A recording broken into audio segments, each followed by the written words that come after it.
Merci beaucoup, Priya, et merci à toutes et à tous, chers collègues, pour nous rejoindre dans cette séance fondamentale. Nous savons tous que le changement climatique est sans aucun doute une des plus grandes menaces, si ce n'est la plus grande pour l'humanité aujourd'hui. Nous sommes rassemblés ici parce que nous sommes contre le modèle de développement qui a prouvé qu'il était non durable. Les effets du changement climatique touchent plus les communautés pauvres qui sont en première ligne, qui n'ont ni les moyens ni les ressources de se défendre toutes seules. L'Afrique étant effectivement en première ligne. Alors que le monde veut essayer d'atteindre la neutralité carbone d'ici 2050, la récente publication du rapport annuel du GIEC a montré que la quantité de CO2 relâchée dans l'atmosphère est suffisante pour créer une catastrophe en Afrique dans les 2 décennies, même si on atteint cette économie zéro carbone. L'Afrique doit devenir résiliente à ces changements climatiques. Le Centre mondial pour l'adaptation est intermédiaire de solutions mondiales et avec la Banque africaine du développement pour établir le programme d'accélération de l'adaptation pour l'Afrique pour mobiliser 25 milliards de dollars d'ici 2025 pour accélérer et augmenter l'échelle du développement résilient. C'est exactement ce dont ce continent a besoin, le leadership africain qui a aussi endossé ce programme africain pour l'adaptation. Ce plan consiste à 4 objectifs courageux pour mobiliser l'agriculture, la résidence, pour généraliser l'infrastructure en se sentant sur des solutions à zéro, investir dans la création d'emplois et susciter l'entrepreneuriat et mobiliser des ressources innovatrices pour soutenir cet engagement. Les activités sont centrées sur des preuves scientifiques, centrées sur les tendances et les rapports. Le rapport de l'an dernier sur l'état des lieux et des tendances, STA 21, n'a pas seulement présenté des exemples de guerre ou de défis, mais il nous a fourni également des solutions et des opportunités. J'aimerais remercier le gouvernement britannique pour le soutien à ce dialogue et à rassembler les professionnels pour trouver des solutions et surmonter les obstacles, combler les lacunes avec ces objectifs courageux. Donc, transformer l'agriculture. Deuxième dialogue, c'est pour transformer la finance destinée à l'adaptation. Je m'appelle Anthony Nyong et je suis le directeur senior pour la région Afrique au GCA, au Centre mondial pour l'adaptation. Je vais présider cette séance. Un des plus grands défis, et qui est souvent cité quand on parle de la mise en œuvre de la résilience, c'est l'accès limité au financement pour l'Afrique. Les flux de financement pour l'adaptation est insuffisant pour les besoins existants. En 2017 et 2018, seulement 6 milliards ont été consacrés à l'adaptation en Afrique par rapport à des besoins de 33 milliards. Beaucoup de sources de financement sont présentes, cependant, elles ne sont pas accessibles à l'Afrique. Comment apporter ces ressources, justement, sur le continent africain? Nous avons rassemblé la meilleure des équipes d'experts pour débattre de solutions pour augmenter l'échelle de cette finance pour l'adaptation en Afrique. Permettez-moi de vous présenter d'abord notre Bella Tonkonu qui va donner un cadrage qui va nous parler de ce que vont être les aspects fondamentaux que nous devons, les obstacles que nous devons surmonter pour résoudre les problèmes, de combler les lacunes sur l'adaptation. Bella Tonogui travaille à l'initiative pour la politique climatique et est basée aux États-Unis et elle coordonne les équipes de coordination pour la finance pour le climat et les engagements externes et tous les programmes qui y sont référents. D'autres parmi ceux qui nous ont rejoints, on compte également Monsieur Jean-Paul Adam, qui est le directeur pour la technologie, le changement climatique et la gestion des ressources naturelles à la Commission économique pour l'Afrique de l'ONU. Il a servi au gouvernement des Seychelles à plusieurs portefeuilles, ministère des Finances, des Affaires étrangères. Il est très connu pour son travail sur à la conduction des négociations vers la dette sur les capacités d'adaptation. Il a lancé le processus des Seychelles pour que les Seychelles deviennent le premier pays à émettre des titres, des obligations bleues. Donc, j'ai une équipe très riche d'experts. Aussi Nicola Ranger, qui est la directrice de la recherche sur la finance durable à l'Université d'Oxford. Nicola Ranger, comme je vous l'ai dit, est la chef d'un groupe elle est au groupe de finance durable d'Oxford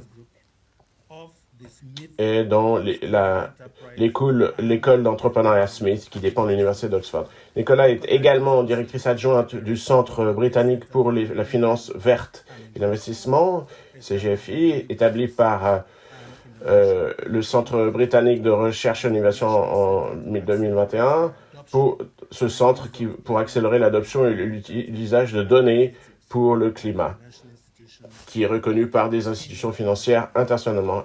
Maintenant, je vais présenter également, j'ai le privilège de présenter le docteur Aram Etel, qui est une spécialiste de l'adaptation et de résilience dans le groupe du changement climatique de la Banque mondiale. Avant de rejoindre la Banque mondiale en 2017, elle a travaillé pendant 15 ans dans l'adaptation et le développement climatique, avec des positions seniors au sein de l'OMM, du programme de recherche sur les changements climatiques, l'agriculture et la sécurité alimentaire, CCAFS, et à la Croix-Rouge et au Croissant-Rouge. J'ai également le privilège de vous présenter le dernier de nos présentateurs, Julius Ngoma, qui est le coordinateur national pour le réseau de la société civile sur le changement climatique, CISONEC, et qui a dirigé ce réseau depuis 2014 sur les principaux domaines stratégiques en recherche et en plaidoyer, formation et gestion de l'information, coordination du réseau et collaboration pour le financement et la mobilisation de ressources.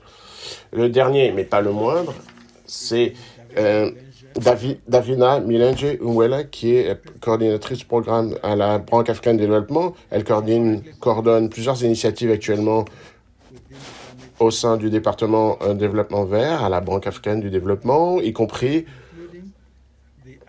les contributions nationales pour l'adaptation, une plateforme hébergée par la Banque africaine de développement pour soutenir les pays africains dans la mise en œuvre leurs plans pour l'accord, respecter l'accord de Paris. Elle coordonne également l'Alliance financière sur le changement climatique et lancée par la Banque d'Afrique du développement pour mobiliser, catalyser et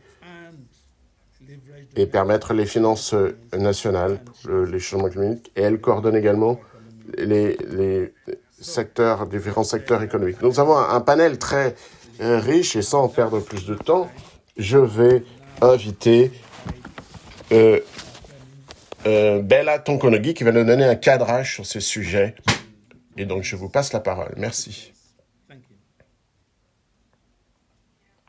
Merci beaucoup, Anthony. C'est un immense plaisir d'être parmi vous et ça a été un grand honneur et un grand plaisir d'avoir pu travailler au GCA sur la finance pour le climat ces 2-3 dernières années. Mais est-ce que vous pouvez voir mes diapos avant de commencer? Oui, on les voit. Je vois ton écran. Donc, mon organisation, la CPI, l'Initiative pour la politique climatique, c'est un groupe, une ONG, un groupe de conseil, et on fait des évaluations sur la finance pour le climat qui est utilisée par les décideurs du monde entier. Nous travaillons également pour essayer de comprendre l'efficacité du financement pour le climat et de développer des solutions transformatrices pour développer l'échelle de ces financements pour l'adaptation. Donc, on était content de travailler avec le GCA depuis l'an dernier pour avoir une idée un peu plus précise du paysage du financement pour l'adaptation et des solutions pour l'Afrique. Et je suis très contente de vous en parler un petit peu plus sur ce qui se passe actuellement. Donc, je vais commencer par vous donner un petit peu une idée générale, une vue d'ensemble du financement pour le climat. Et désolé, je vais parler de l'Afrique subsaharienne et la région, l'Europe, Moyen-Orient et Afrique, mais c'est la manière dont fonctionnent nos données qui sont reçues sur l'Afrique subsaharienne et sur le Moyen-Orient et l'Afrique orientale. Donc c'est comme ça que les données sont présentées sur le continent africain. Donc je vais commencer en disant que l'Afrique subsaharienne est la destination de seulement 3% de toute la finance mondiale.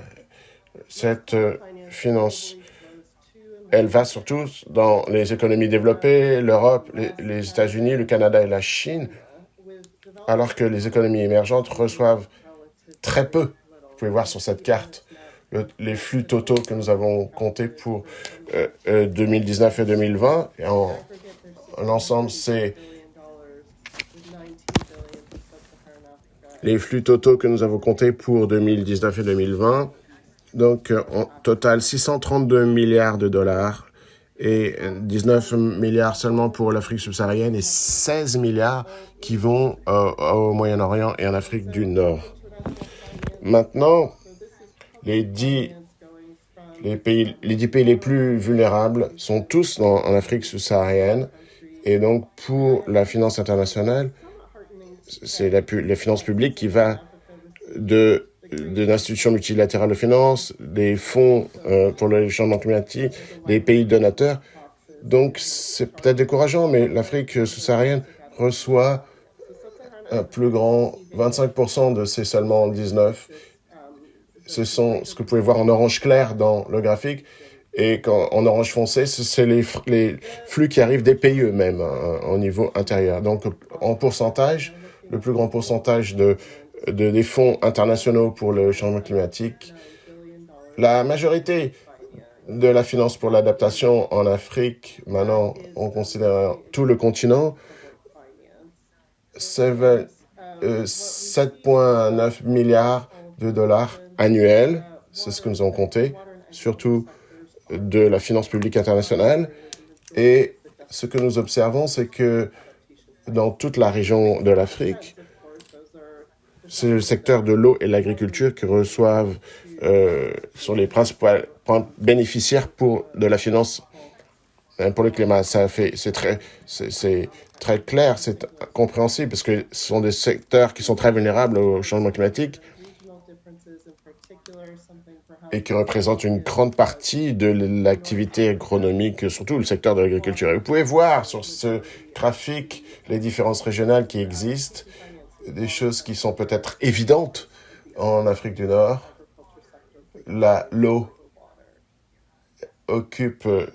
reçoit la plupart des fonds, le secteur de l'eau, alors que dans les autres régions, c'est le secteur de l'agriculture qui est le plus grand récipiendaire de ces aides publiques internationales. Pour terminer, juste pour les données, je voudrais juste prendre un peu de recul, une fois de plus. Ce que nous avons vu, c'est que le financement pour l'adaptation a de l'élan dans le monde entier, et donc c'est en augmentation. C'est très clair sur ce graphique. Vous voyez que le financement pour l'adaptation au niveau mondial est passé de 30 milliards de dollars annuels, quand on a compté en 2017 à 2018, à 46 milliards sur les 2 années 2019-2020, donc plus de une augmentation de 50%.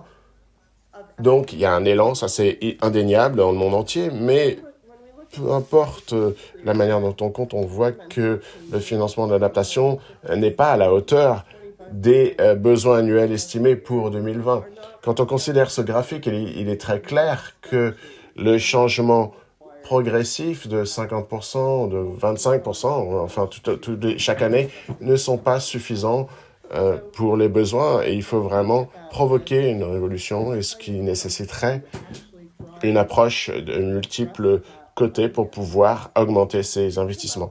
Donc, quand on réfléchit à ce type d'approche, comment arriver à canaliser l'investissement et la finance mondiale, on a trouvé 3 approches larges qui pourraient être utilisées pour ce transfert. Le premier parle de généralisation de la processus de décision d'investissement. L'adaptation, c'est différent de l'atténuation, et Il s'agit d'adapter l'activité et la résilience au changement climatique. Donc, pour chaque investissement qu'une institution financière ou un budget qu'un gouvernement consacre, il faut passer en revue et évaluer le risque et les solutions potentielles. Donc, toute institution financière ou gouvernement doit passer par ce processus.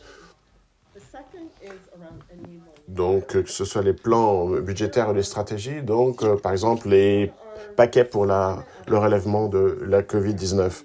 Deuxième approche, c'est constituer un environnement favorable. Là, il y a deux paquets différents. D'abord, les plans nationaux d'adaptation et activités spécifiques qu'ils doivent développer, comme développer des plans nationaux d'adaptation vont permettre de comprendre comment les investissements vont être réalisés ou améliorer l'accès aux données sur le climat pour que les entreprises comprennent quel est le risque financier de s'engager, pour que les investisseurs comprennent comment fonctionnent ces entreprises. Et d'autres, enfin, il y a des choses qui ont à voir avec l'environnement macro et l'impact et la résilience, donc la durabilité de la dette ou les crédits qui doivent être pris en compte avec les inquiétudes sur l'investissement. Et enfin, il faut déployer des instruments de finance innovatrices. Notre rapport ne va pas résoudre tous les problèmes, mais ça peut contribuer à trouver des solutions très tangibles il faut savoir quelles sont les barrières que l'on veut dépasser. Et dernièrement, il y a une immense opportunité en finance innovatrice, pas seulement pour soutenir ces plans d'adaptation, pour que les investissements puissent rendre les projets d'infrastructure plus résilients, mais il faut soutenir ces entreprises, ces petites et moyennes entreprises qui proposent des solutions en adaptation, et des entreprises qui vont donner des évaluations de risque, des viviers pour entreprises, toutes ces solutions qui sont en place mondialement et qui, en Afrique, permettraient de canaliser des solutions d'adaptation et contribuer à faire venir cette finance pour l'adaptation. Donc, je vais terminer en vous montrant une étude de cas, une histoire qui vous montre en quoi consiste la finance pour l'adaptation pour que ça se devienne palpable pour chacun. Comasa est une entreprise au Kenya avec laquelle j'ai travaillé il y a quelques années pour les aider à trouver des solutions pour augmenter pour la culture d'arbres, pour pouvoir une diversification de revenus pour les petits exploitants. Comme nous savons tous, les arbres prennent du temps à croître, à grandir.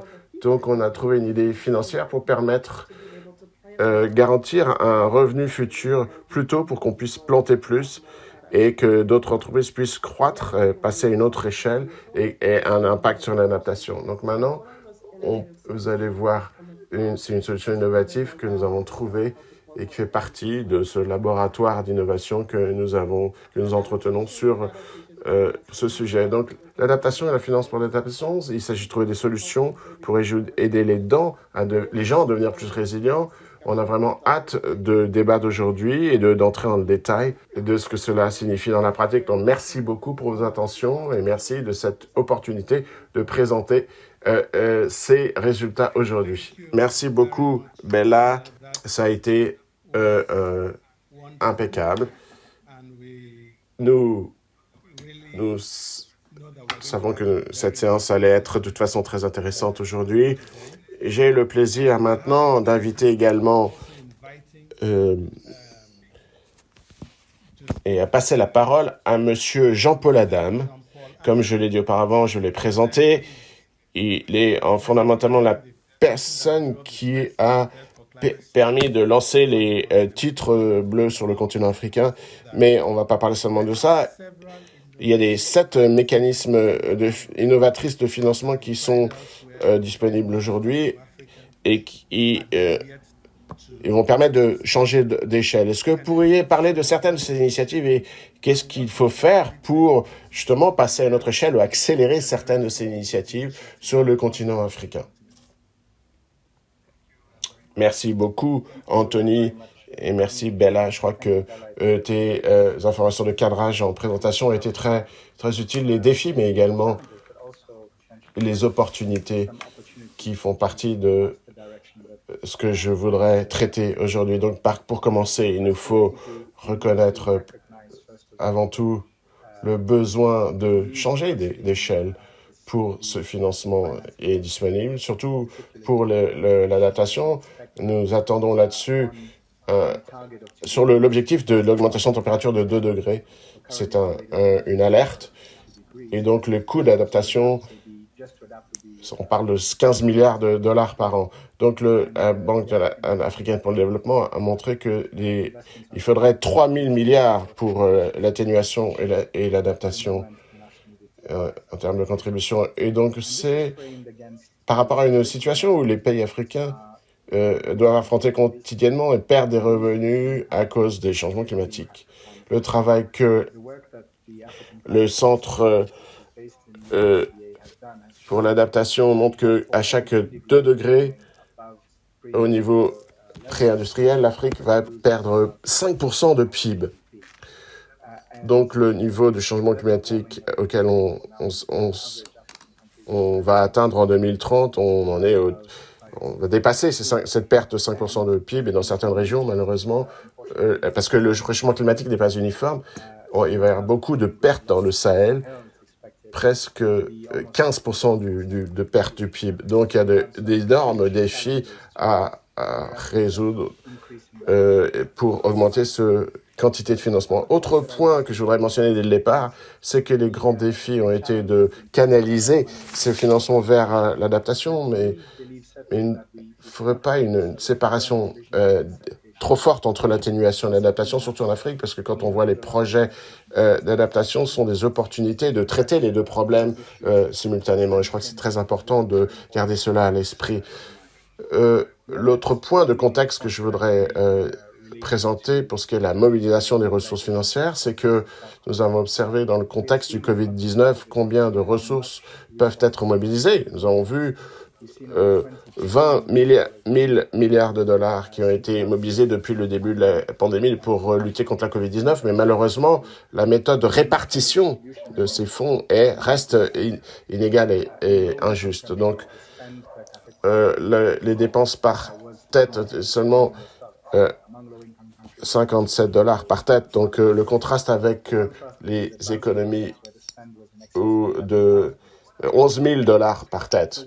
Donc, ce que je me concentrer, il faudrait d'abord montrer que le continent africain devrait continuer à vouloir mobiliser les ressources nécessaires, sont de l'ordre de plusieurs mille milliards. Il faut il faut préciser d'où vont venir les ressources de ce financement, parce que tout est regroupé en ensemble, les subventions, les investissements du secteur privé ou secteur public, et si on pouvait détailler, ce serait plus transparent. Et il y a des questions qui sont posées par exemple, sur Oxfam, sur les chiffres, les 79 milliards qui ont été mobilisés, quel va être l'impact de cette somme. Et donc, si on détaille, ces chiffres vont être importants. Pour ce qui est des opportunités pour les formes innovatrices de financement, un secteur sur lequel on se penche, c'est les swaps pour l'adaptation au climat. J'ai une certaine expérience parce que j'ai dirigé ce secteur pour les Seychelles. Donc, ces swaps d'adaptation, il faut identifier le profil de la dette qui est et essayer de refinancer cette dette en utilisant des différents types de mécanismes. Dans le contexte des îles Seychelles, nous avons obtenu une petite remise, 55% de la dette qui a été déduite par nos créanciers du Club de Paris, mais la plupart des résultats ont été obtenus par un financement du Fonds pour la conservation de la nature, qui est une ONG. La part des créanciers commerciaux ont racheté cette dette et ont converti cette dette en monnaie locale pour rembourser à travers une entreprise ad hoc et donc ces épargnes vont être investies dans les projets d'adaptation au climat et dans le contexte des Seychelles, surtout à travers la création de zones de protection marine. Donc ce type de modèle est intéressant pour d'autres pays africains qui peut-être ont un fort niveau de dette, et pour travailler avec des pays de l'Afrique de l'Ouest, surtout le Cap-Vert. Ils sont entrés en discussion avec le gouvernement du Portugal pour un refinancement une partie de leur dette, et avec l'émission d'une nouvelle obligation. Le Sénégal également est intéressé, même s'ils n'ont pas une dette très forte. Mais ces swaps de réadaptation, c'est pas seulement pour réduire le fardeau de la dette, mais pour refinancer la dette actuelle qui est chère. Donc c'est très important pour que les pays africains vont payer 7% de leur PIB en service de la dette, et ça en 2022, et ça va en 2023 également. Par rapport à ces swaps de refinancement de la dette pour l'adaptation, il y a des opportunités du secteur privé, l'investissement du secteur privé, à travers des émissions d'obligations. L'Afrique et le Moyen-Orient émettent moins de 1% des obligations vertes jusqu'à présent. Donc, c'est été illustré très bien par Bella, sa présentation. L'Afrique reçoit trop peu de financement pour l'adaptation de sources officielles, mais il faut pouvoir puiser dans le secteur privé. Donc, en Asie, on a vu que les émissions d'obligations vertes sont très utiles, par exemple, en Amérique latine et Caraïbes. Il y a très peu d'exemples aux Caraïbes. Les Seychelles ont émis leur titre bleu en 2019. C'était un volume assez réduit. Les taux d'intérêt ont été faibles en mélangeant avec les ressources qui étaient disponibles du Fonds vert pour le climat et de fonds de la Banque mondiale. Donc il y a d'opportunités pour les pays africains d'aller dans ce sens. Certains pays peuvent vouloir émettre des titres verts pour renforcer leur économie. L'Afrique du Sud l'a fait l'an dernier pour refinancer dans le secteur des énergies renouvelables. Il existe des opportunités pour des investissements privés dans l'adaptation avec des titres verts, avec les indicateurs de performance et les impacts que ça peut avoir pour réduire plus rapidement le risque de catastrophe. Et si on considère des secteurs comme l'agriculture, où il a été difficile de canaliser du financement pour les petites et moyennes entreprises agricoles, pour les petits exploitants par exemple. Et au Rwanda, ils ont une proposition très intéressante pour développer un titre vert pour des prêts pour des petits exploitants. La Commission économique pour l'Afrique de l'ONU a également travaillé sur un instrument qui a été lancé à la COP26 pour stimuler le marché privé, pour ce qu'on appelle un marché de rachat, qu'on appelle repo market, avec des titres. Et on s'était centré sur que les profits de cette mécanisme, ça doit être des obligations avec des résultats climatiques, avec des résultats qui permettent une croissance verte. Donc ce mécanisme, avec d'autres actions, va pouvoir stimuler l'investissement privé vers les pays africains. Juste quelques points de conclusion. Il y a également une grande opportunité en Afrique fondée sur les conclusions de l'article 6 des conclusions de la conférence de Glasgow pour le développement d'un marché carbone en Afrique. Si on arrive à obtenir un bon niveau de prix pour le carbone sur le continent, nous parlons de $50 par tête. Ça peut générer des ressources qui pourraient être couplées avec d'autres innovations financières comme pour canaliser les investissements dans les secteurs critiques pour l'adaptation. Et mon point de conclusion, je vais mentionner qu'il existe également l'Alliance pour le capital naturel en Afrique, qui est un des moyens par lesquels nous espérons encourager les investisseurs sur le continent et les institutions financières sur ce continent pour canaliser une plus grande part de leurs projets pour faire croître la résilience sur ce sujet. Merci beaucoup, Anthony.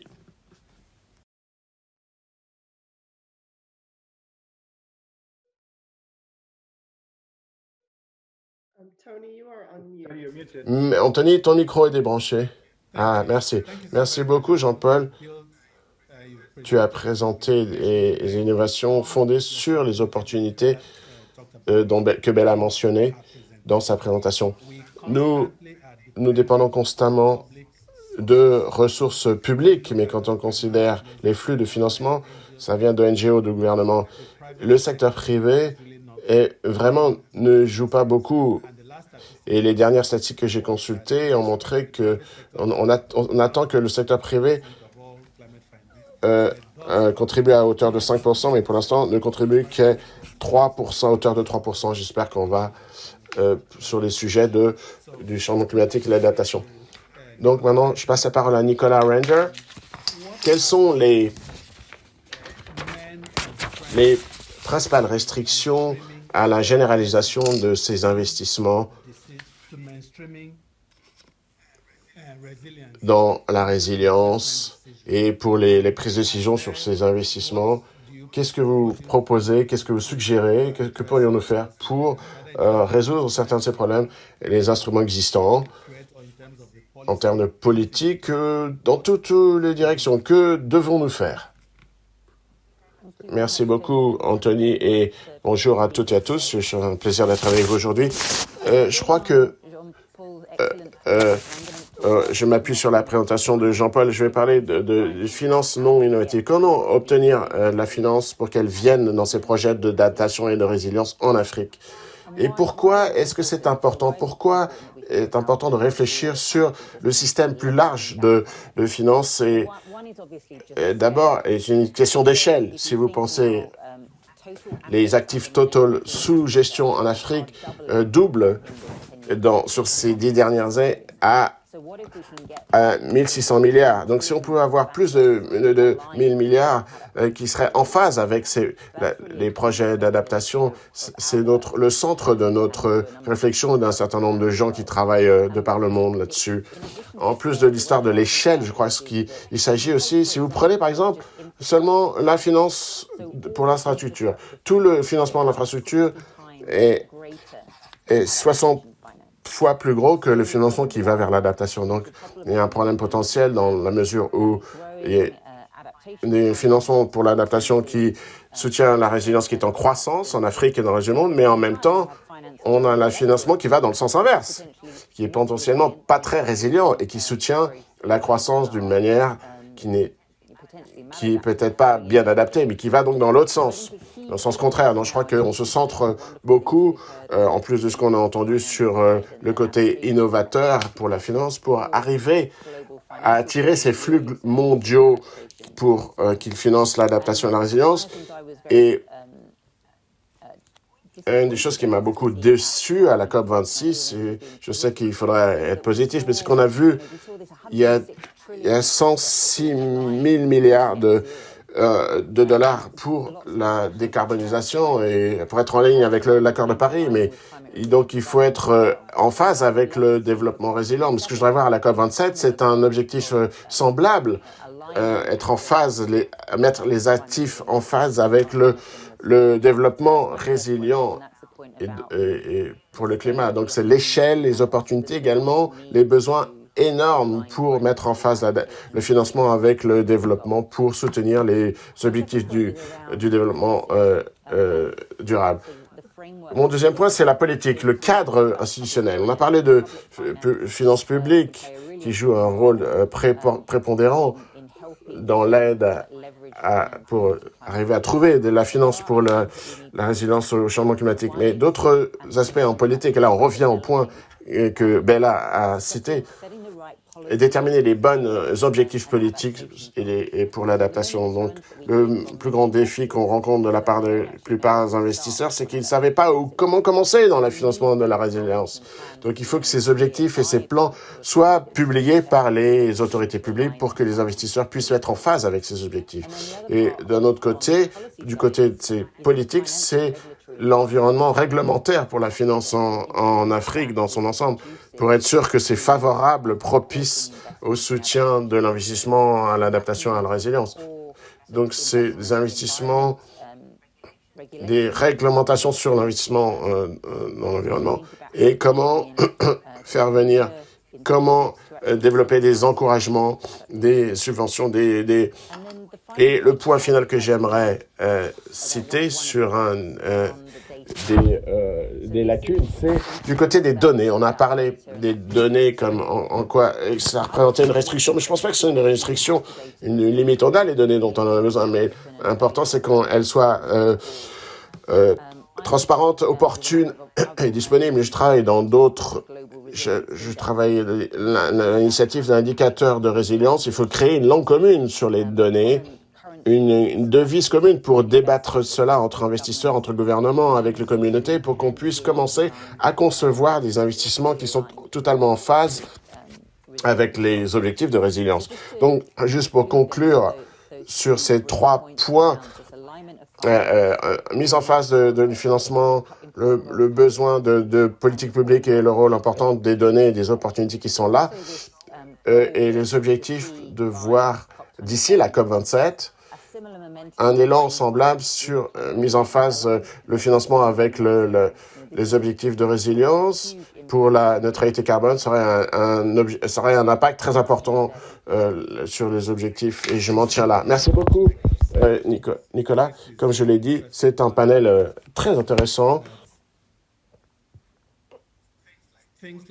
Une chose comme les changements de politique publique permettraient vraiment de canaliser et de faire avancer cet ordre du jour, et ce serait une manière très forte et j'ai le privilège d'inviter Aramé Tal, et je lui passe la parole. Aramé, vous allez pouvoir partager avec nous un exemple sur la construction d'encouragement pour des projets pour les financements d'adaptation. Quelquefois, on en parle, et on a l'impression que c'est pas réel.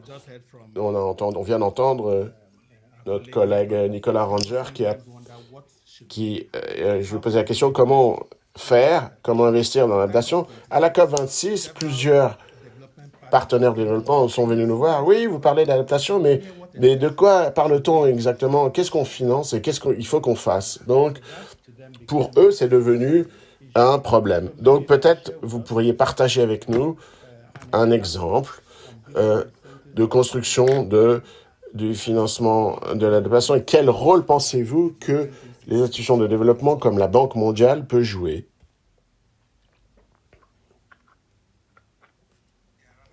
Aramé, la parole est à vous. Oui, merci beaucoup, Anthony, et aux collègues pour leurs commentaires instigants et ceux qui m'ont précédé. Le sens du problème, c'est que nous n'avons pas encore vu assez d'investissements privés dans l'adaptation, et après plusieurs années de nous avoir posé des questions dans les forums mondiaux multiples, peut-être il faudrait qu'on se demande pourquoi est-ce que le financement de l'adaptation du secteur privé n'augmente pas, et il y a des barrières très tenaces, qui empêchent l'argent d'arriver. Donc, nous sommes posés cette question. En 2021, j'ai dirigé un rapport de la Banque mondiale qui s'est centré sur favoriser l'engagement du secteur privé dans l'adaptation. Donc, on a répondu avec ces 5 points. Les exemples précis, il y a quelques cas, on en parle, on cite une douzaine, 12 dans le monde, qui ne sont pas très importants. Il n'y a pas de solution miracle sur laquelle on pourrait se concentrer. Mais ce que j'aimerais souligner surtout dans ce panel sont les barrières qui sont toujours présentes. Je crois que Nicolas met l'accent sur ce qui est important. Nous ne savons pas trop à quoi les pays doivent s'adapter. Il y a des cartes qui sont de plus en plus précises de la part des gouvernements africains qui essayaient de mettre en place leurs plans nationaux pour l'adaptation. Je crois que c'est brillant, leur PNA, mais il n'y a pas encore d'association avec les mises en œuvre de ces plans nationaux pour l'adaptation. Donc, un investisseur qui veut aborder un pays donné, par exemple le Burundi, un des pays dans le pire état, il va arriver à Burundi, il voudrait investir dans l'adaptation. Où est le plan national d'adaptation? Donc, nous sommes sur le chemin de la COP27. Il y a un message que j'aimerais diffuser et qui est garantir que tout pays africain dispose d'un plan national pour l'adaptation. Dans le programme que nous avons prévu, c'est l'étape 2 que vous pouvez voir sur l'écran, garantir que le plan d'investissement pour l'adaptation nationale, il faut commencer à voir, et c'est urgent, les nations africaines, elles doivent disposer d'une évaluation de leurs besoins en investissement de capital pour mettre en place ces projets d'adaptation. Ces plans peuvent être imparfaits, incomplets, mais il faut commencer pour atteindre la résilience dans les secteurs vulnérables pour l'adaptation au changement climatique. C'est ce qui doit être mobilisé.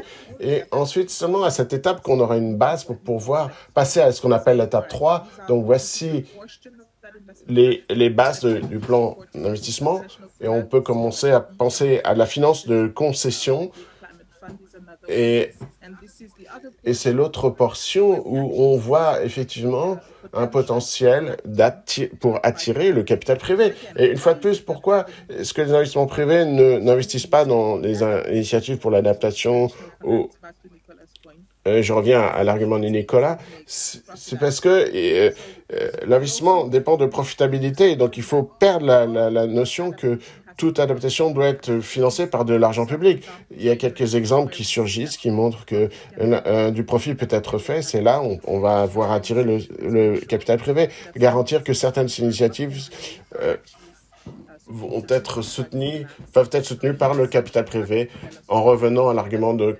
Nicolas que les fonds publics ne vont pas suffire pour soutenir l'adaptation dont nos pays africains ont besoin. Donc ce processus est encore assez tout début, disons-le comme ça. Si on regarde les étapes 3 et 4, je crois qu'on a seulement 2 ou 3 exemples pris en Afrique où on voit des projets d'adaptation qui peuvent donner des dividendes et structurés d'une manière qui permet que le capital privé puisse entrer. Et ce que nous avons trouvé, c'est que les blocages sont surtout réglementaires, mais ils sont sur la structure. Si c'est un PPP, il faut que ça soit très limpide. Le cadre du PPP doit être très clair, qui permet des statuts, la structuration d'un programme pour attirer les investisseurs privés et garantir qu'il y a des garanties du retour sur investissement. Donc j'insiste sur cette structuration des projets qui souvent va nécessiter des capacités plus importantes pour permettre que le financement de l'adaptation puisse être prise et adopté par les capitaux privés. Les investisseurs privés vont très souvent mentionner en premier quels sont les blocages. Donc, dans certains pays qui sont à l'étape 3, je voudrais leur suggérer d'inviter des investisseurs privés dès ce moment pour qu'il y ait déjà un échange de réflexion et de pratique entre le public et le privé des financiers pour garantir que la structuration, la préparation est faite. Et le pas suivant, se centrer sur l'investissement qui a été une fois identifié, donc le potentiel de soutien privé préparé pour aller à l'étape du marché, mise sur le marché. Donc, en soutien des gouvernements, des institutions financières internationales, pour garantir que ici nous fournissons ce milieu, ces étapes du milieu qui consistent à soutenir un projet, que soit il devienne structuré, attrayant, pour qu'on puisse passer à la dernière étape, l'étape 5, où nous fournissons vraiment un contrat et un projet prévu qui soit finançable. On l'a vu en Afrique, surtout dans le secteur de l'assurance, on l'a vu dans la fourniture de services de l'adaptation. Et là, il y a une pléthore de services d'adaptation au climat qui peuvent être développés et fournis. Mais ce sont des projets isolés qui n'ont pas eu le feu vert ou le cachet des gouvernements. Et je crois que si on prend un peu de recul, il faut revenir en amont pour voir comment attirer ces investissements privés. Il ne faut pas être timide et penser que sans ces étapes en amont, on ne va pas aller très loin parce que les besoins d'adaptation sont de plus en plus importants. Je vais m'en tenir là, mais je reste à votre disposition pour répondre aux questions. Merci beaucoup, Aramé. C'est très bon, je suis d'accord avec vous. S'il n'y a pas de planification, de stratégie On ne peut rien faire et je pense qu'on va conserver cette suggestion pour les pays africains devraient avoir un plan national pour leur adaptation. On n'a pas beaucoup de temps qui restant, donc je vais passer directement à Davina. Ils ne pourront pas casser le lien. Il y a beaucoup de liquidités, il y a les fonds de retraite, les fonds de dette sereine, les banques commerciales, etc. Pourquoi n'investissent-elles pas dans les plans de résilience ou d'adaptation? Qu'est-ce qu'on peut faire pour débloquer ce potentiel d'argent de la part des secteurs privés? Et après, je reviendrai vers vous, Julius, pour les perspectives sur la société civile. Donc, Davina, Mylène, J. Ouella. Merci, Tony. Plusieurs des orateurs ont souligné les problèmes pour lesquels on est seulement à 3% du financement d'adaptation qui arrive en Afrique. Et pour répondre à votre question sur le secteur privé, les flux issus de ce secteur privé, je crois que on l'a mentionné avant, quand il y a une opportunité, le secteur privé le sait. Nicolas a aussi parlé du problème qu'ils ne comprennent pas, les investisseurs privés, ce en quoi consiste l'adaptation. Le problème a été un problème de matrice et de compréhension, le système de retour sur investissement dans les projets d'adaptation. Ce qu'on essaie de faire à la Banque mondiale, à la Banque africaine pour le développement, c'est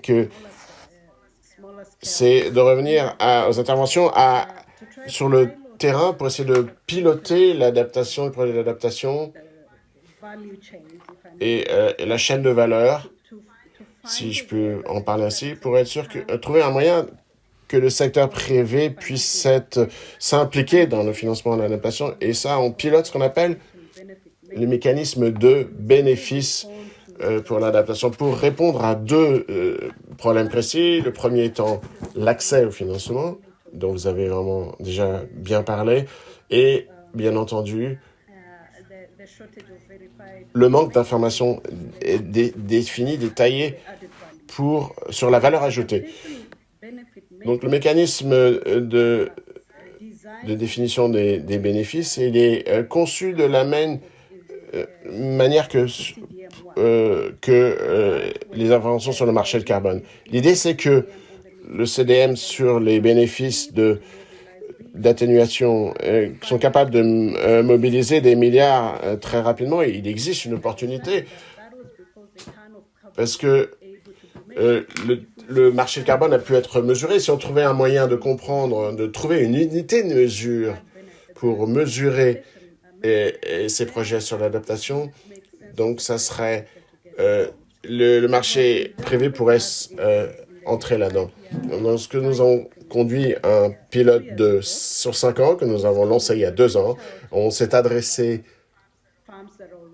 aux petits exploitants qui travaillent déjà sur des projets d'adaptation. Par exemple, il y a une entreprise à Lagos qui travaille sur la protection des pays plats, des zones plates dans les communautés, en produisant des barrages flottants dans ces communautés, dans des zones plates. Et donc, donc nous pilotons ce type de projet. Nous avons également, avec les agriculteurs de noix de coco, avec le centre de forestiers régionaux, pour essayer de trouver comment mesurer le bénéfice en termes d'irrigation et de soutien aux petits exploitants, en communauté des petits exploitants en Côte d'Ivoire. L'idée, c'est que si ces projets pilotes fonctionnent et qu'on arrive à définir les bénéfices pour le secteur privé, alors nous pourrons déployer cela de façon plus large. Et il y a des projets au Bénin, au Burkina Faso et au Congo, en collaboration avec DHZ, pour examiner comment ces mécanismes pourraient être généralisés ou augmentés à une échelle supérieure. C'est ce que nous faisons également en travaillant sur le sujet de la transparence pour créer une méthodologie de mesure de ce bénéfice qui va se pencher sur des systèmes de validation, d'approbation et des unités de valeur créées. Donc, c'est une partie de ce que l'on fait sur la valorisation des unités de bénéfices pour l'adaptation qui pourraient faire partie de la solution, qui pourraient répondre aux mécanismes de marché de l'article 6 de la COP26. Et nous penchons également sur l'histoire d'émission des obligations, les obligations sur la résilience. Mais en tant que banque, donc la Banque africaine de développement, nous avons remporté pas mal de succès pour l'émission de ces obligations vertes et sociales qui ont été émises à la hauteur de 10 milliards de dollars pour les obligations sociales, ce qui nous donne une bonne indication que ça a été bien structuré. Si c'est bien structuré, il y a l'intérêt de la part du secteur privé pour créer des ressources qui pourraient être investies dans ces projets. Donc, avec ces obligations, nous penchons sur des solutions fondées sur la nature et mon collègue dans ce département autour des parcs naturels, sur la thématique des parcs naturels, qui créerait des recettes pour les parcs naturels africains, parcs nationaux africains, et des ressources qui permettraient de faire venir des capitaux privés. C'est l'espoir que nous avons d'organiser au moins une étude de faisabilité sur l'émission de ces obligations d'ici la COP27. Mais d'une façon plus générale, nous avons très confiance qu'une fois qu'on aura les statistiques prêtes, ces chiffres prêts, les informations qui sont diffusées au secteur privé, les informations sur le risque, nous serons à même de mélanger les différents instruments financiers avec lesquels on travaille pour arriver à mobiliser des fonds pour l'adaptation de la part privée. Donc, je vais m'en tenir là, mais je reste à votre disposition pour répondre à des questions. Merci beaucoup. On est vraiment en retard au niveau du temps. Julius Ngoma, on a entendu tous ces chiffres ils ont l'air petits, mais qui sont gros pour les gens qui sont sur le terrain. Est-ce que le financement de l'adaptation arrive aux gens que vous connaissez sur le terrain et qu'est-ce qu'il doit faire de plus pour que cela arrive?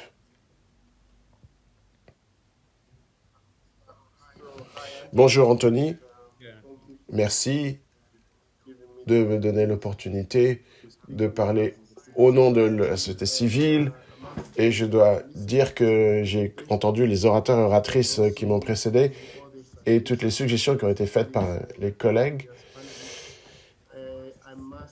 Et je dois dire que je suis d'accord avec ce qui est sur les limites qui ont été détaillées. Les besoins de financement pour l'adaptation sont de plus en plus importants et ne font qu'augmenter, et ce qui rend la vie les plus difficile pour les communautés sur le terrain. Je dois dire également que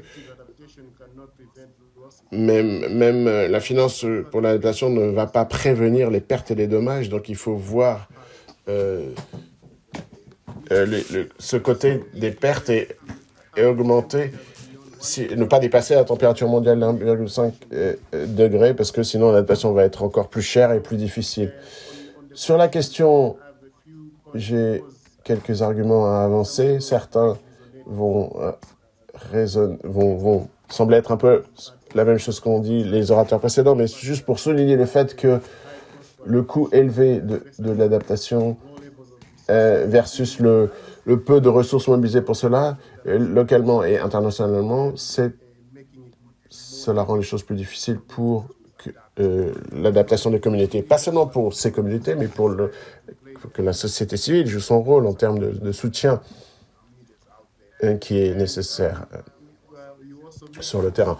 Vous avez mentionné également, quand vous avez présenté le sujet de l'accès au financement, je crois que la difficulté est d'avoir accès au financement l'adaptation pour la société civile et pour entreprendre des actions concrètes, ce qui est plus difficile.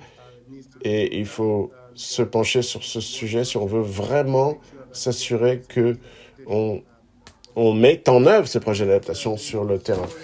Et il y a une compréhension assez faible sur les processus de financement, les connaissances là-dessus, et comment déclencher ces processus de financement. C'est pas seulement, c'est le secteur privé également vous dirait cela et présenterait cette excuse. On peut pas s'engager parce que il y a des défis on ne sait pas. Il faut qu'on comprenne, par exemple, comment le Fonds vert pour le climat développe ses politiques, comment il nous soutient en tant qu'acteur et nous engager en termes de comment on peut être soutenu localement si on réalise des interventions pour l'adaptation. Donc, en partant de cela, le peu d'investissements privés sur le terrain, des orateurs précédents il a déjà mentionné, c'est une réalité.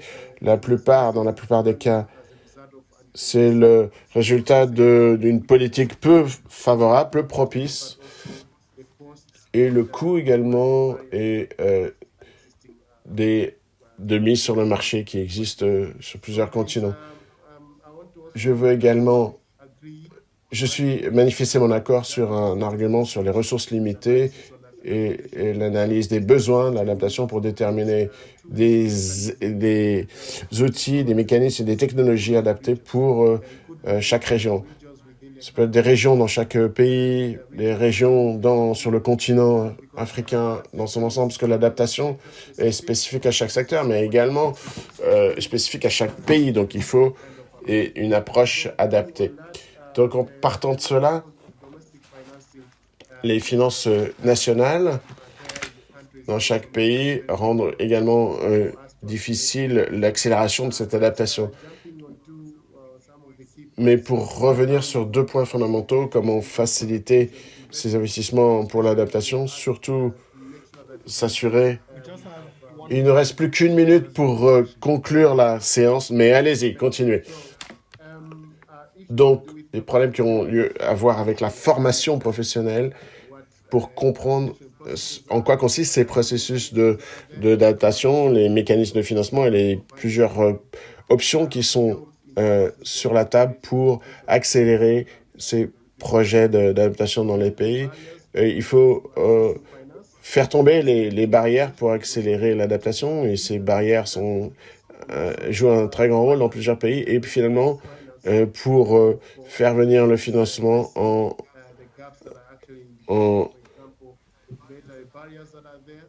en résolvant les lacunes les barrières dans plusieurs pays, mais capitaliser aussi sur les PPP possibles pour que les projets d'adaptation passent à une échelle supérieure. Merci beaucoup, Julius. Et fondamentalement, on est arrivé à la fin de notre séance. Vous allez voir notre séance de questions-réponses dans la boîte de dialogue. Vous allez voir que Jean-Paul a répondu. Et pour les autres panélistes, pourriez-vous vous pencher un petit peu sur les questions-réponses qui ont été écrites? Mais on est arrivé à la fin de notre séance. Ça a commencé par Bella. Est-ce que Bella pourrait nous donner un panorama de la situation d'aujourd'hui? Comment passer de la situation actuelle et de l'endroit où nous voudrions y aller? Ensuite, nous sommes passés à Jean-Paul et avec plusieurs possibilités d'obligations et comment ces décisions d'investissement sont prises et comment les banques peuvent investir. Donc, c'est fondamentalement de quoi il s'agit et que nous pouvons faire pour mobiliser des ressources nationales pour l'Afrique et garantir que ces ressources arrivent sur le terrain. Donc, merci beaucoup à toutes et à tous et je remercie le gouvernement britannique pour ce soutien une fois de plus et j'ai hâte de vous retrouver pour la prochaine réunion de débat pour notre prochaine séance de dialogue. Merci beaucoup à tous. Merci de nous avoir rejoints. Merci pour vos présentations.